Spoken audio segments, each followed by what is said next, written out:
ताज्या बातम्यांसाठी महान करेला सबस्क्राइब करा आणि बेल आयकॉनला क्लिक करा। सांगली मिरज कुपवाड महापालिका निवडणूक प्रभाग क्रमांक 4 मध्ये प्रचार बैठक उत्साहात। आमदार सुरेश खाडे यांची उपस्थिती। सांगली मिरज कुपवाड महापालिका निवडणूक 2026 च्या पार्श्वभूमीवर प्रभाग क्रमांक 4 मध्ये आयोजित करण्यात आलेली प्रचार बैठक उत्साहपूर्ण वातावरणात पार पडली। या बैठकीस आमदार डॉक्टर सुरेश खाडे उपस्थित होते। यावेळी प्रभागातील उमेदवार मोहन वाटवे, निरंजन आवटी, विद्या नलावडे व अर्पणा शेट्टे हे उपस्थित होते।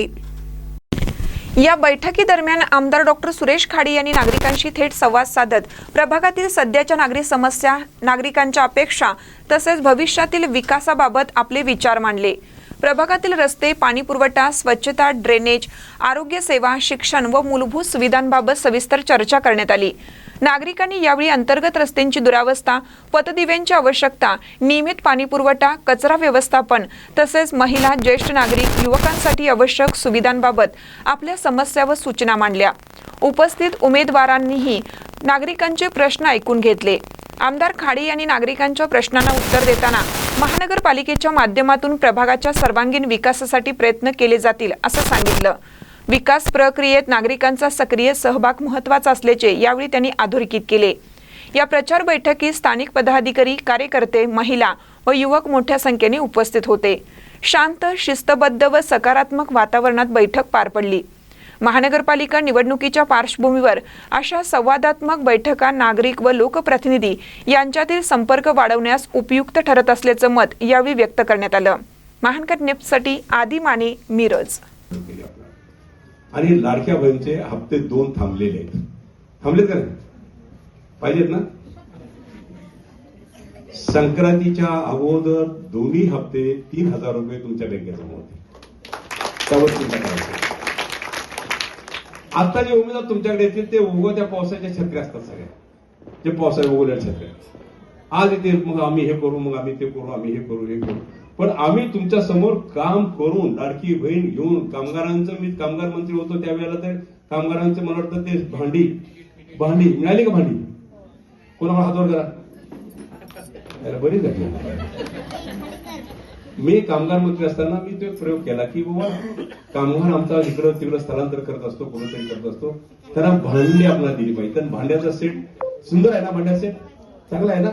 मग भांड्याचा सेट दिला। तर मी कामगार मंत्री मी स्कीम चालू केली होती आणि त्या पद्धतीनं आपण ती स्कीम चालू केली। त्या पद्धतीनं कामगारांना सेफ्टी किट आपण ट्रंक दिली, त्याच्याबरोबर ते ट्रंक पण दिली। कामगारांना सेफ्टी किट त्यांना वरती काम करताना सुरक्षिततेसाठी काम करावं त्यासाठी ती किट पण दिला आपण। ह्या गोष्टी करतं भाजप करतं। आणि दुसरी गोष्ट आहे की तुम्ही मला 4 वेळा इथं आमदार केले, एवढे मोठे आशीर्वाद दिले तुम्ही मला, मग दिख्यानं प्रत्येक तुम्ही निवडून देता। तुमच्या आशीर्वादानं ह्या 2 वेळा मी कॅबिनेट मंत्री झालो आणि पालकमंत्री सुद्धा झालो। आणि एक कार्यकर्ता, मागासवर्गीय कार्यकर्त्याला पालकमंत्री बनवायचं हे फक्त भाजपच करू शकतं, बाकी कोण करू शकत नाही, हे लक्षात ठेवा। त्यामुळं भाजपला मतदान। माझ्याकडे जुनी माणसं असतील, जुन्या माणसाचे 10 वर्षाच्या अगोदर इथली परिस्थिती बघायची, इथली परिस्थिती 10 वर्षा अगोदर कशी होती, आता कशी आहे, बरोबर ना? आता हे रस्ते बिस्ते झाले नाही तर झाले, रस्ते झाले, सगळ्या सुखसुविधा झाल्या, सगळं झाल्या। तर ह्या दृष्टिकोनातून आपण सर्वांनी एक निष्ठेनं राहून प्रेमानं कमळाला मतदान ह्या 4 उमेदवाराला आपण करायचं। निरंजननी बाळूमामांचा एक प्रस्ताव माझ्यासमोर मांडला, जसं लक्ष्मी मंदिर आपण करतोय त्या पद्धतीने हे व्हावं। आपण ते पेपर तपासून घ्या आणि ह्या डीपीडीसी मध्ये पहिलं ह्याला क वर्गामध्ये घ्यायला लागेल आपल्याला। आपण क वर्गात घेऊ, एक निवेदन मला निरंजन द्या, आपण ह्या वेळी त्याला डीपीडीसी मध्ये क वर्गात घेऊ। नंतर ब वर्गाचा प्रस्ताव करता लागतो आपल्याला, तोही प्रस्ताव करू आपण। आणि त्यामध्ये शासनाचे जे पैसे असतील, तुमचं काय एस्टिमेट होईल, कोटी रुपये काय, 1 कोटी 2 कोटी काय होईल, त्या पद्धतीने शासनाला आपण फोटप करू, ते पैसे आपल्याला मिळतात। आणि बाळूमामाचं मंदिराचं सुंदर असतं, बाळूमामाची सेवा करायची मलाही संधी मिळाली।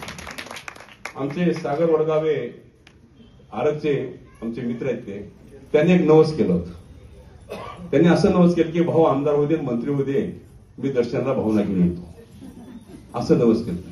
आणि ह्या व्यापारातनं राहिलं एक दिवस तिने हट्ट धरला। ऑफिसला ते म्हणाले, भाऊ एवढे हे माझ्या डोक्यात आहे आणि मनाला लागते की सारखं आपण जायला पाहिजे। आता म्हटलं एवढं प्रेमानं आणि आपल्यासाठी केलेलं आहे, त्यासाठी म्हटलं आपण जाऊया। कार्यकर्तेही बसले होते, आपल्या ऑफिसमध्ये. चला म्हटलं शुक्रवारी आपण बाळूमामाच्या दर्शनाला जायचं. कार्यकर्ते म्हणले आम्ही पण येणार सगळे.